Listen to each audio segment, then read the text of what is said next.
कि इससे पहले भी हमने बात की है कि एक आदमी अगर फिजिकल डिस्टेंसिंग को कोई फॉलो नहीं करता तो स्टडीज ने पाया है कि एक महीने में वह करीब 406 लोगों को इन्फेक्ट कर सकता है। अगर वह अपना फिजिकल डिस्टेंसिंग 75% ही कम कर दे तो यह पाया गया उस स्टडी में कि तीसरे दिन में वह 2.5 लोगों को ही इन्फेक्ट कर सकता है। यानी कि यह हम आपसे रिक्वेस्ट करना चाहते हैं कि physical distancing is the most important social vaccine in terms of management, in terms of critical intervention की कहाँ एक आदमी 2.5 लोगों की बजाय 406 लोगों को इन्फेक्ट करेगा, टू दैट एक्सटेंट इन्फेक्शन फैलेगा, केस की सीरियसनेस बढ़ती है और टू दैट एक्सटेंट हमारी केस फेटेलिटी रेट भी बढ़ जाता है। इसी के साथ ही coupled with this activity is the use of mask. जैसे कि और स्टडीज में इससे पहले पाया गया है कि अगर 6 फीट की दूरी भी रखें लेकिन इन्फेक्टेड पर्सन और नॉन इन्फेक्टेड पर्सन दोनों ही मास्क ना पहने तो 90% रिस्क है कि वह ट्रांसमिट करेगा, इन्फेक्शन फैलेगा।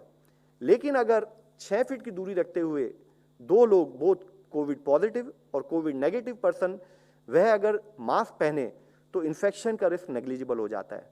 हम आपके द्वारा फिर से रिक्वेस्ट करना चाहेंगे, फिर से विनती करना चाहेंगे कि हमारे बहुत सारे मेजर्स में ये एक बहुत क्रिटिकल एलिमेंट है कि जिसके द्वारा हम इन्फेक्शन के स्प्रेड को रोक सकते हैं। जरूरी है कि हम मीडिया द्वारा ही, हमारे मीडिया के जो फ्रेंड्स हैं उनके द्वारा ही किसी की भी एक स्टडी को आपके सामने रखें जिसमें उन्होंने 2000 लोगों को 25 सिटीज़ में जब ऑब्जर्व किया तो उन्होंने पाया कि जब हम इन्फेक्शन प्रिवेंशन के लिए मास्क की बात भी करते हैं तो उस स्टडी में उन्होंने देख के नोट किया और हाईलाइट किया कि आज भी देश के 50% लोग मास्क नहीं पहन रहे हैं।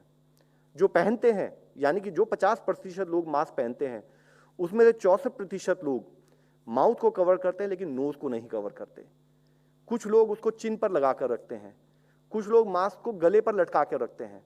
केवल 14% उस 50% यानी कि करीब केवल 7% लोग ही देश में जिन्होंने प्रोसेस तो शुरू किया लेकिन वो उसको तरीके से कर रहे हैं। आज जरूरी है हम आपके द्वारा फिर से विनती करें कि जो गाइडलाइंस हमारी हैं, इससे पहले हमने कई बार कहा है इन्फेक्शियस डिजीज मैनेजमेंट का सबसे बड़ा प्रॉब्लम क्या है। आप 90% एफर्ट कीजिए, आप 10% एफर्ट मत कीजिए, आपका आउटपुट जीरो है। आप 99% एफर्ट कीजिए, आप एक पेशेंट को छोड़ दीजिए जो प्रिकॉशन ना ले तो वह सिंगल केस फिर से पूरे एरिया में इन्फेक्शन फैला सकता है। तो जरूरी है कि हम गाइडलाइंस को फॉलो करें। बीमारी हमें समझ में आती है, बीमारी की गाइडलाइंस हमें समझ में आती है। आज चैलेंज है कि हम बिना थके बिना हारे उस इंप्लीमेंटेशन पर अपना फोकस बनाए रखें।